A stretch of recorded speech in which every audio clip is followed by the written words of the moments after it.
Good morning, everyone. I'm Alekhya. I'm Tanvi. And I'm Vansika. Today, we will be presenting our final project for Stats 101C.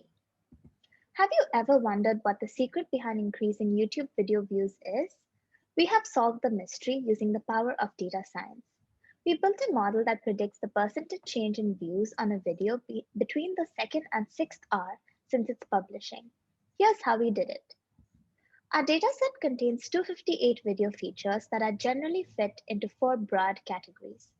We found that our dataset was complete with no missing values. Also, we changed character type variables to numeric before proceeding. Our next step was to narrow down our predictors. This is important to make sure that our model is not trained particularly for this data and does a good job in making predictions with new datasets too.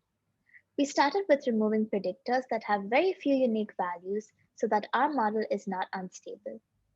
We then reduced the dimensions of our data using a method called partial least squares regression. We grouped all the 151 histogram of oriented gradient or HOG variables and performed PLS on it. PLS does not remove predictors but uses a linear combination of them to reduce dimensions. These linear combinations are independent of one another. To demonstrate this, we use an example of converting a cube to a square. Imagine there are three predictors that make up this cube. PLS makes two linear combinations of these predictors, which are treated as new variables that make the square. Similarly, we reduce the dimensions of 151 HOG variables down to 13. To further select the best predictors, we ran an elastic net.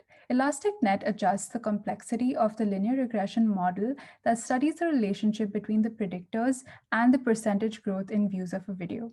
We narrowed down to 68 predictors using this method. Now that we had selected our predictors, we moved on to fitting our bagging model.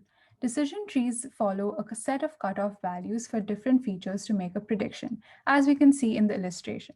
The bagging model makes 1,500 trees for each observation and averages the predictions.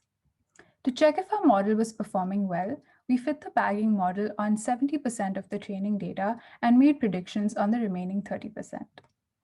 We then calculated the root mean square error or RMSE between the true values and the predictions and used that as a metric to evaluate the performance of the model.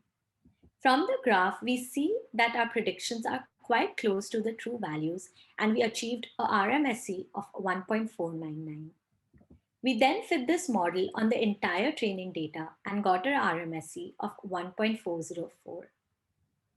The RMSE on the private leaderboard is slightly higher than the one on the public leaderboard. This is because the private leaderboard uses 60% of the data, whereas the public leaderboard uses only 40%. This could mean that more of the decision trees started out with the same predictor and ultimately voted the same way. Regardless, our model works well as we loop through a range of values for the number and the depth of the trees to fit the best bagging model.